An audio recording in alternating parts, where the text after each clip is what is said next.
There was an interesting connection between the rise of fascism in Europe and the consciousness of politically radical people about corporate power, because there was a recognition that fascism rose in Europe with the help of enormous corporations. Mussolini was greatly admired all across the spectrum. Business loved him. Investment shot up. And suddenly when Hitler came in Germany, the same thing happened there. Investment shot up in Germany. He had the workforce under control. He was getting rid of dangerous left-wing elements. Investment opportunities were improving. There was no problems. These are wonderful countries. I think one of the greatest untold stories of the 20th century is the collusion between corporations, especially in America, and Nazi Germany.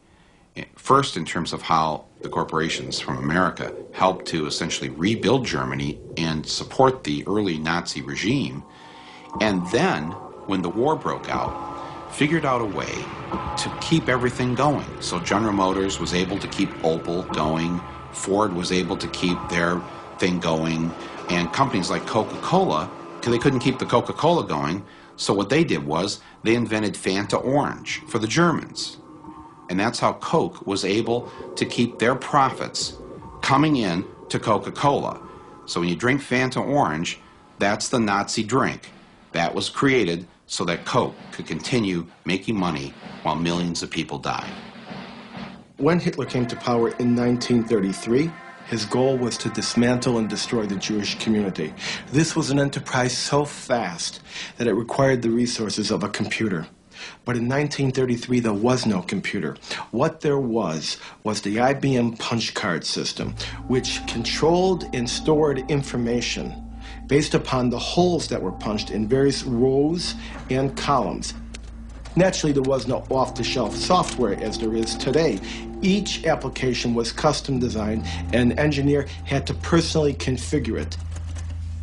Millions of people of all religions and nationalities and characteristics went through the concentration camp system. That's an extraordinary traffic management program that required an IBM system in every railroad direction and an IBM system in every concentration camp.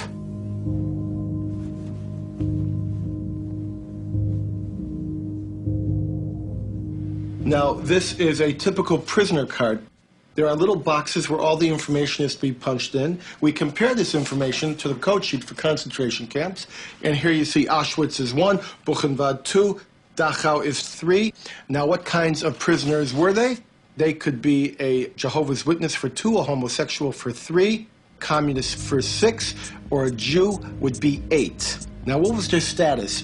1 was released, 2 was transferred, 4 was executed, 5 was suicide, and 6. Code 6. Sonderbehandlung, special treatment, meant the gas chamber or sometimes a bullet. They would punch that number in, the material was tabulated, the machines were set, and of course the punch cards, by the millions, had to be printed, and they were printed exclusively by IBM, and the profits were recovered just after the war. I really do believe that that particular accusation has been fairly discredited as a serious accusation. That is, the fact that they have used equipment, that is a fact. But how they got it, how much cooperation they got, and any kind of collusion trying to connect dots that are not connected, I think that's the part that is discredited. Generally, you sell computers and they're used in a variety of ways, and you always hope they're used in the more positive ways possible.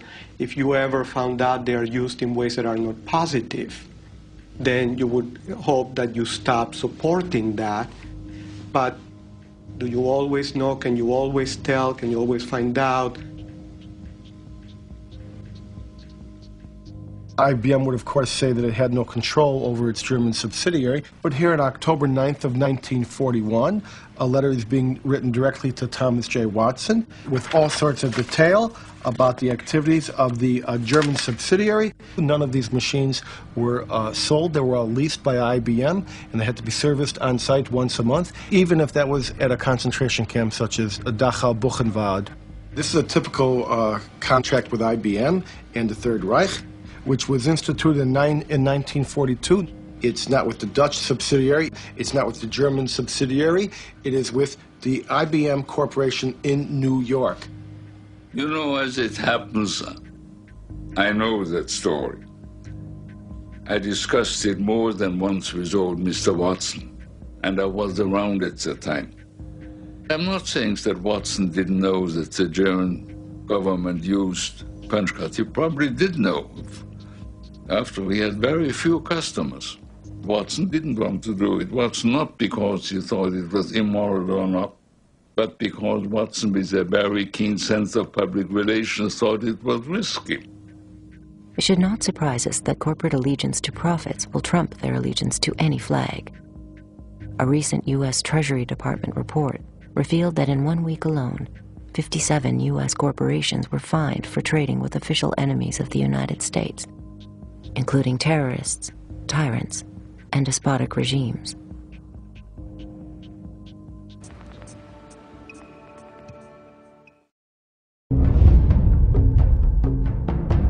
Canada's most popular documentary, The Corporation, now on DVD. More than 8 hours of extras on 2 discs, commentaries, the making of, deleted scenes, and more. 165 new interview clips on 23 topics, with related web links and strategies for change. Special offers at thecorporation.com. May cause social change. World domination not included.